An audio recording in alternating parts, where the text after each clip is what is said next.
Hello and welcome once again sa isa na namang episode ng You Invest Philippines. Ang topic natin ngayon guys is yung bagong series na sinimulan ko which is about yung mga heroes of the investment world.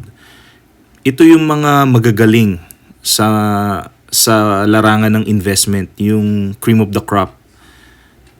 Ang feature guru natin ngayon ay si Peter Lynch.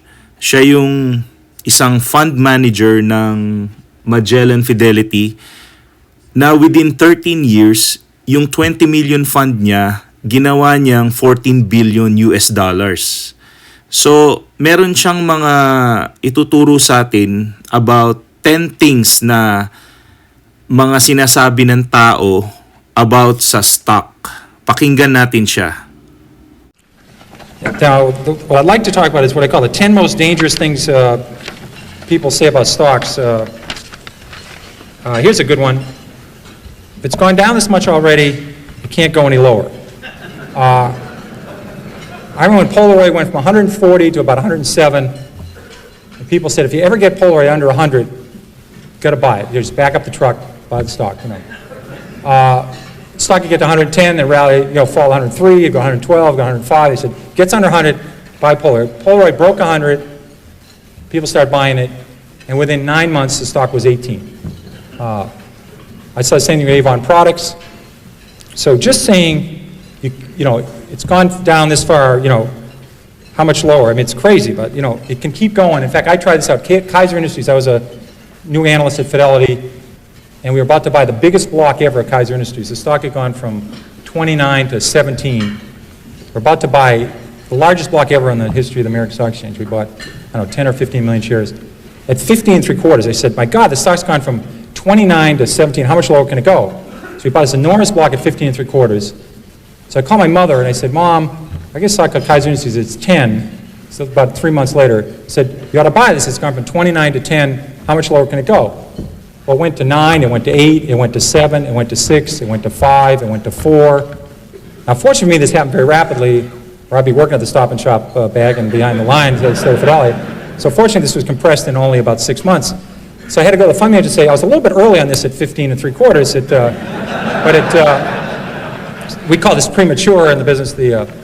I had a correction, which is a euphemism for losing a lot of money rapidly. So I said, let's check this again. The stock's 4.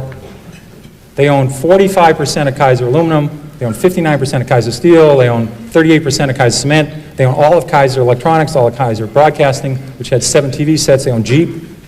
They had Kaiser Fiberglass. I said about Kaiser Sand and Gravel. They had a bunch of other Kaisers, and they had no debt. Now, in this room, because I know Freeman Billings is very interested in financial stocks, no one's ever gone bankrupt without any debt. Now, that would take I think you have to give some kind of distinguished service award to somebody who did that. But they had no debt. And I said, it's not going to go to 0. I was wrong when I said it can't go below 15. So we hung on, and within 3 years, they gave out the shares in Kaiser Steel, gave out the shares in Kaiser Cement, gave out the shares in Kaiser Steel and Aluminum, and they sold off all the businesses. You got about $55 a share. But if you didn't know the story, and the stock went from 15 to 11, and you're just saying how much lower can it go, when it went to 9, went to 8, you would have gone. So you can't just say it can't go any lower, because I saw Taco Bell go from 14 to 1 in 1974, and they had no debt and making 60 cents a share. There's a corollary to that that's even more dangerous. If it's gone this high already, how can it possibly go lower? Higher, sorry. Philip Morris, adjusted for splits, sold for 12 cents in 1951. And then it goes to 60 cents in 1961. So it goes up 5-fold, and you say to yourself, how much, this never sold for that, but just for splits, you say, how much higher can this go? It's gone up 5-fold. They missed the power of Marlboro. They missed there's 220 countries in the world. They missed the cash flow of the company. They missed everything. This stock was a 100-bagger after going up 5-fold. But people sold it just saying, how much higher can it go?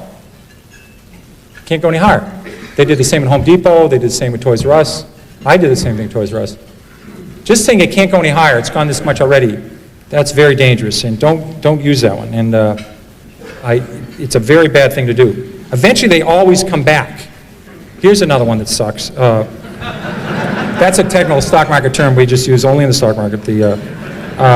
RCA just about got back to its 1929 price when it was backed out by GE. Manville never came back. International Harvester, even with its name changed and adjusted for splits, hasn't got all the way back yet. Western Union, double knits, remember those wonderful things, floppy disks? They don't have to come back, but they say eventually they always come back. Not true. Here's a great one. It's $3. How much can I lose? This is a great one. You see, get out. This is, I don't have a computer and I can't do high-level math, but just do this one. So let's say you buy, your neighbor buys $10,000 of a stock at 50, and the stock's now 3, and you put $25,000 in at 3. If it goes to 0, who loses the most? A lot of people cannot answer this question. You know, I mean, if you put $1 billion in at 3, you can lose $1 billion. You know, I mean, they blow taps in lots of companies every year. You know, you just have, they can go to 0. Here's a good one that helped me a lot. It's always darkest before the dawn. This business is terrible. It's awful. You ought to buy the group. This is not a good way of making money. Here's one you're probably talking about before lunch, freight car deliveries. In 1979, there was 96,000 freight cars delivered in the United States. 2 years later, it fell to 45,000, the lowest in 23 years. So it goes from 96,000 to 45,000. People say business is awful, it's horrible, pathetic. Then it falls to 25,000. They say, just load up. There's about 15 opportunities to lose money here. There's about 15 suppliers of freight cars, 15 manufacturers. Business was awful. Well, last year we shipped 7,000 freight cars in the United States. The business just continued to be miserable. And I'll give you one that's there's even greater opportunity to lose money on. Energy services industry. This we all had a great opportunity to get our heads handed to us. In 1982, there was 11,000 of those oil rigs drilling those holes all over Oklahoma and Texas and Colorado. We used to have the rig count every week. And the rig count fell from 11,000 in 82 to 6,000 in 83. Then fell a little bit lower in 84. And there's hundreds and hundreds of companies here. Companies that made the muds and did the downhole stuff, the fracturing companies, the well companies, all the measurement companies, the Schlumbergers, the bid companies. Lots of opportunities to lose money here. There's an equal opportunity here for serious losses. And the people said, listen, the business is terrible, let's buy these groups. Well, the rig count was only 1,000 3 years ago. So it went from 11,000 to 6,000 to 5,000, then 8 years later it was under 1,000. The industry really started to turn about 2 years ago. So just saying the business can't get worse. I was lucky enough, in addition to have the metals industry when I started Fidelity, I had the textile industry, which is a great group to follow, because you follow companies like J.P. Stevens, who was founded in the 18th century, and West Point Pepperell was founded in the 18th century. Burlington Industries was one of the new companies that was founded in 1904. These people have been through recessions, depressions, world wars. They've seen it all. There's a great expression in the textile industry. It's always darkest before pitch black. Now that's a good one to remember, because when business is terrible, it can get considerably terrible. It can get terrible to the power of 6. And I love those numbers on freight car deliveries. You ever watch, I love the show Jeopardy. You ever watch Jeopardy and people come out, they'll know those numbers. Remember, they'll know the numbers. And they'll know, you know, what country Box took his first vacation in, and they'll know Phil Rizzuto's batting average and what his wife's first name was, and they'll know the stock symbols of Xerox before it was Haloid, or, you know, they know everything. And you watch the show and you feel like an absolute idiot watching the show, because they answer all these questions. But they're really smart.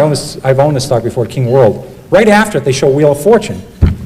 And what happens is they'll have this word up there, and it'll be TH, and there's a T, and it's like, buy a vowel here, should I buy a U, you know, buy an I, and you know, Vanna spins the wheel, and they buy the A, and you know, you're redeemed by watching the Wheel of Fortune after feeling like an absolute jerk on the Jeopardy game, and it's really smart. When I rebound to 10, I'll sell. Here's a great rule. Somebody buys a stock at 10, and it falls to 6. They say, if it gets back to 10, I'll sell. Now, I think the math, 4 and 6, I can handle this level math. I think that's about a 66% return. You ought to buy it. If you think it's going back to 10, you ought to buy the hell out of the damn thing. But they think if it gets back to 10, I'll sell. Now, what you ought to do is never put down a round number, because I think for the next 26 years, this stock will go between 5 and 9 1/4. It'll never get to 10. So maybe put 9 1/8 or 8 3/4. But just saying the stock, if it gets back what I paid for it, this is a very important rule. This is one of the key rules. The stock doesn't know you own it. Remember that. You could be a miserable person, you could have, never helped anybody, never done anything right, had 67 spouses, never done anything right. If you own Coca-Cola the last 50 years, it's gone up 300-fold. You could be the greatest human in the world, help Special Olympics, help the mentally challenged, help poor people, help AIDS people. If you own Bethlehem Steel, it's lower than it was 30 years ago. It's not your fault. Don't take this personal, But people treat stocks sometimes like a grandchildren or a puppy. I mean, they think the stock knows who you are. It doesn't work that way. Let me worry. I own conservative stocks. I don't have to worry. I own conservative stocks. I remember when Con Ed fell 80%, then tripled. Public Service Indiana went down 90%. Gulf States Utilities, Long Island Lighting. This may be an oxymoron. We had Quality Texas Banks that went to zero. We had Quality New England Banks that went to zero. These were companies that have been around for 150 years, 120 years. Saying I own conservative stocks, I don't have to worry. I've seen a lot of people that inherit a stock from somebody. They'll say, my mother said on her deathbed, don't sell the Long Island Lighting. You always wondered, she's going to heaven, or hopefully where she's going to heaven. They talk about a Little League game or a vacation or a game of hearts they had, or imagine talking on your deathbed about Long Island Lighting. And you say, but you get these stories all the time. And I think your mother would have noticed, she wouldn't have sold at 29, but she would have noticed they had this little plant that was about $6 billion over budget, no one wanted it, and wasn't working, and Long Island stopped growing. So maybe she would have turfed it at 22 or got out at 18, she wouldn't have let it go to 4. So just because you inherit some stock and it's so-called conservative, like Eastman Kodak fell 75%, IBM fell 75%, don't tell anybody you own a conservative stock. Companies are very dynamic. I don't buy that argument. Here's a very dangerous one. Look at all the money I've lost. I didn't buy it. People do this all the time. They say, I didn't own Blockbuster, I didn't own Home Depot, I didn't own Toys R Us. Eric, it was very nice to say some nice things about when I came up here, and Manny has been nice to me. I literally, in one of my books, listed on 2 pages, in the 13 years I ran Magellan, I listed, I think about 200 stocks, A through L, on the New York Stock Exchange. They went up tenfold or more that I didn't own while I ran Magellan. I had owned lots of stocks. I listed 200 stocks A through L. I stopped at the letter L, and I didn't own any of these shares. They went up tenfold or more, and I was able to do okay with Magellan. And people worry all the time about missing Microsoft, missing Western Digital, missing United Airlines. They spend all their time worrying about stocks they miss. You cannot lose money in a stock you don't own. That's a very important. The only way to lose money is buy a stock, have it go down, and sell it. That's the only way. And I swear that people, their spouse has to cut out the newspaper in the morning, cut out the C's, and the person will look at the Amazon. Oh my God, Microsoft's up 3. I was going to buy 1,000 shares of Microsoft. I lost 3,000 Microsoft last night while I was sleeping. I was going to buy 7,000 shares of National Semiconductor at 10. It's now 17. I just lost $49,000 on National Semiconductor. They do this all the time. They have to cut holes. Thank God Blockbuster finally went away, because that was early in the alphabet. People would always be looking how much they lost on Blockbuster. I missed that one. I'll catch the next one. That usually does not work. Toys R Us, there was a lot of copycats of Toys R Us. There was Child World, there was Lionel, there was copycats of Home Depot. Buying the next of something usually doesn't work. It's very bad. It's like buying on dips. I think it's always better to buy from dips. I always thought it was a better rule than buy on dips. You may have to explain this to some other people.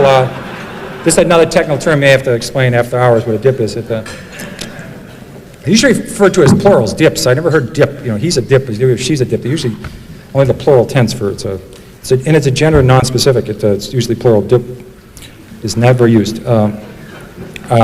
Stock has gone up, I must be right. Stock has gone down, I must be wrong. I'm convinced that people do this all the time. They buy stock at 10, they buy a little bit of it, it goes to 13. They now say they don't know anything more about it than they knew when they bought it at 10. They have no idea what this company does, but it's gone to 13. Now they take a second mortgage in their house and buy it at 13. The best thing that could happen for us is to go directly from 10 to 4 for these folks. It's going to go to 4 eventually, but it goes to 13 in the middle. They're convinced now, they bought 100 shares at 10, now they buy 20,000 at 13. And all the fact is the stock went from 10 to 13 is it went up. The average movement of a stock in the New York Stock Exchange this century, between its high and its low, has been 50%. The average stock in the New York Stock Exchange.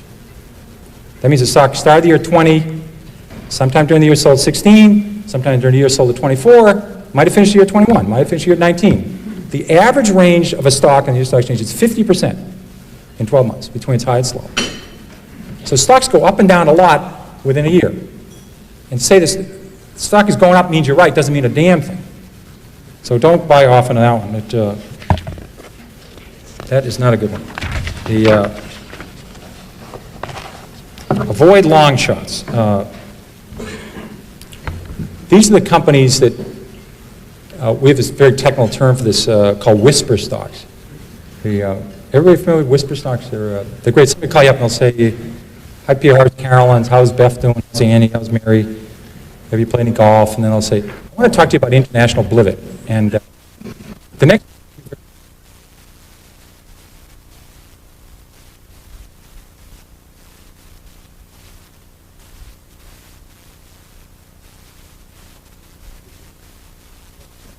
get one of those, they'll get a shorter term in those places where they have Nordic tracks and they put them away and they don't have to make big rocks into small rocks. They just watch movies and they have Nordic tracks, but they will not catch these people if they whisper into the phone. And these are always these long shots. You know, these are the stocks that are going to grow hair and make your kid have better spelling and your breath's going to improve and you won't have to iron your pants. You know, it's one of those stocks and they always do everything for you. But they're missing, they don't have any sales yet. You know, that's the missing element to the story. The story is sensational. There's no profits here, no sales yet, but my God, if this works, it's going to be the next Xerox, you know, and it's going to help MER and space and everything. It's a very, very good deal. Now, this is not a long shot. This is a no shot. You have to separate these out. I've tried 30 of these. I have never broken even on a long shot. Never. I've made 25, 30 times my money on some stocks. I never thought about Sallie Mae or MBIA or Fannie Mae or some of the banks or Stop and Shop. I'd make 20 times the money, 30 times the money. I had no idea. I thought the stocks were going north. I had no idea. You look back 10 years later, you say, my God, I made a lot of money in this thing. The ones I went into thinking I could make 4 times my money, I've never broken even. So don't do the long shot, guys. They don't work. They simply don't work. And again, if a stock's 3 and it has huge potential, write down the story, take the stock symbol. If it's going to 300, it's okay to buy it at 15. Check in later. Check a year later. See if it's still listed. See if it still get a quote on it. See if they still have any earnings yet. But if it's going, write the story down. Some of these work. I haven't heard yet, but maybe they will work. But it's worth tuning in 6 months later.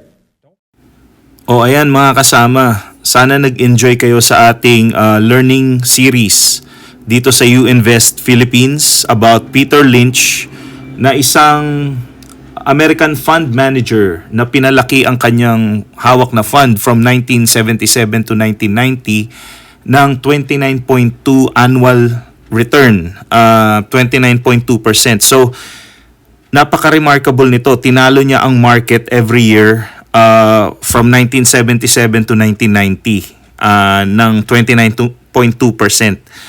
And siya yung may hawak ng Magellan Fund sa Fidelity Investment.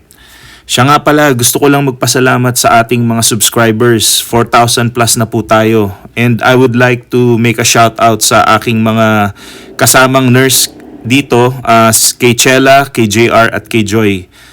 Once again, this is U-Invest Philippines. Maraming salamat po.